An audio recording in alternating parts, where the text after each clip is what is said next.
I think his assessment of the success of those strikes maybe a bit premature. I'm not sure that the regime is prepared to do that. In fact, if you look at the statements coming out of the regime right now, they are threatening to strike America in response. They are threatening American servicemen. We are not hearing the kind of rhetoric from a regime that has just sustained it will not take another step, because the president has said that he will send more assets to the region, and I think, as he put it, destroy all of them in sort of one fell swoop. John, thank you so much for talking to ANI. A strong statement from the U.S. Commander in Chief giving a warning shot to Iran.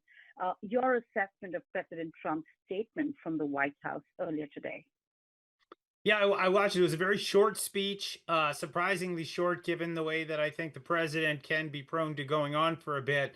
I think his assessment of the success of those strikes maybe a bit premature. I think there's going to be a press conference tomorrow morning out of Washington at 8 a.m. Local time, where I believe the Secretary of Defense, as well as some of his top generals, will very likely give a much more in-depth assessment of exactly what was destroyed at each of those three nuclear sites. But what I think was probably the most remarkable about the speech was that Donald Trump is calling for Iran's full and complete capitulation, a complete surrender. And right now, I'm not sure that the regime is prepared to do that. In fact, if you look at the statements coming out of the regime right now, they are threatening to strike America in response. They are threatening American servicemen. We are not hearing the kind of rhetoric from a regime that has just sustained a massive blow to its military and its nuclear structures. There is no coming back from this for the regime. They have lost a huge, I mean, they've lost their entire Air Force. They have lost their air defenses. They have lost their nuclear facilities. There is just really not much to operate with right now other than asymmetric attacks and whatever is left of their missile arsenal. I guess we'll wait and see whether the Israelis sustain strikes, whether the United States sustains strikes. But this is a regime that appears defiant, despite the president's assessment that they are effectively a spent force. Right. So, John, what do you think is part two of this development? Would securing the homeland be one of Donald Trump's priority? Or would you see Iran likely respond to direct U.S. strikes on its nuclear facility? Or could this be just this attack is one and done? Well, I think that if the regime is smart, it will not take another step, because the president has said that he will send more assets to the region, and I think, as he put it, destroy all of them in sort of one fell swoop. And that is certainly possible for the U.S. military to do. The capabilities are there. I think that right now I'm looking at a couple things. One is large salvos of missiles, in fact, perhaps missiles with heavier payloads instead of the 1,000 kilogram payloads that maybe we'd be looking at 2,000. So more damage. And these would be fired at Israel. The Israeli Home Front Command is on high alert right now in the aftermath of these strikes, and I suspect that they will be on high alert for quite some time.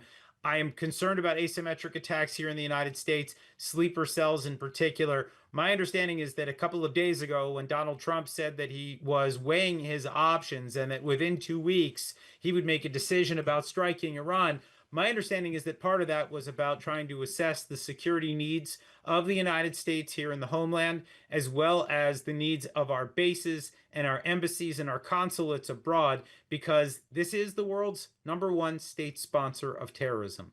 They have the means, they have the will, they've got the capabilities. If they choose to attack the United States, they certainly can do so. And so that's what I'm watching right now. Now, President Trump in his speech praised the military of Israel, the military of the United States. He talked about how the two countries work together like never before. Do you in any way reckon that today's attack has a real chance to change the status quo of the region and Israel, like what Trump supporters are talking about? Look, I think two things to note here. Number one is I've had the sense from very early on that these two men have been coordinating closely. The Israelis, when they launched their attack last Thursday night, they did so on day 61 after Trump's 60-day deadline. And when Trump was asked about it at the time, he was very complimentary, even though only a couple days before news was swarming that the United States was warning Israel not to attack. I get a sense that this was coordinated from very early on in the second Trump administration. Now, I think for the question of what does it all mean, um, I think obviously we need to wait and see how the Iranian regime responds, how it reacts, and whether it invites more attacks. If it capitulates and it is forced to surrender on certain terms, absolutely, this is the beginning of a different Middle East, because this regime in Iran has cast a dark shadow over the entire Middle East since 1979. It has been the single solitary source of so much destruction and just horrific acts that have taken place across the region. The destabilization of Lebanon, the destabilization of Iraq, the supporting of Shiite militias in Iraq against the U.S., in Afghanistan. I mean, when you look at what's happened in Gaza, the utter destruction that has taken place there because of Iran's support for Hamas, all of these things, right, we have a moment here to reset in every one of these jurisdictions. It doesn't mean that everyone is going to suddenly wake up and want to engage in normalization with Israel and to sing kumbaya, but one does get the sense that with Iran out of the picture, that normalization across the Middle East is probably more likely, or at least it's something that's more feasible, let's say, than it was just a few short days ago. Really, I think it started with the war with the Israelis flexing muscles and essentially showing the world that it could continue to fight the way that Israel has always been known to fight, which is to be aggressive, to fight on the enemy's soil, and to demonstrate that they're the strongest army in the Middle East. They've done that. They got the attention of the Gulf Arab states, and now Donald Trump has made it unmistakable that the United States and Israel are working together, and that makes Israel that much stronger and harder to ignore when the president tells the Arab world that it's time to make peace and move on.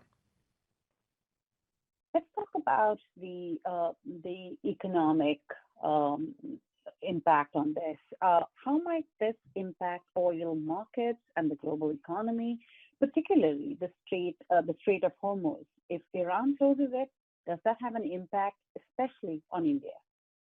Oh, I mean, absolutely, it would have an impact. I think the question right now is, do they really want to do that at this moment?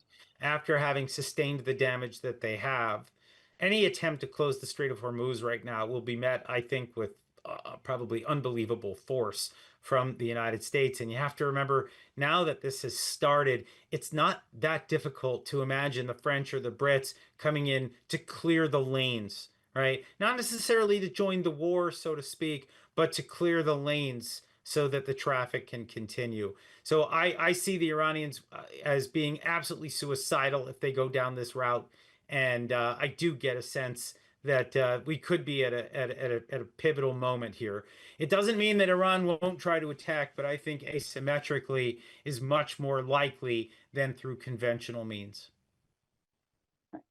Your assessment of this overall operation, the silence and the deception from the US side, it probably relaxed the Iranians a bit. Do you agree on that? And talk to us about how this operation was ideated and executed.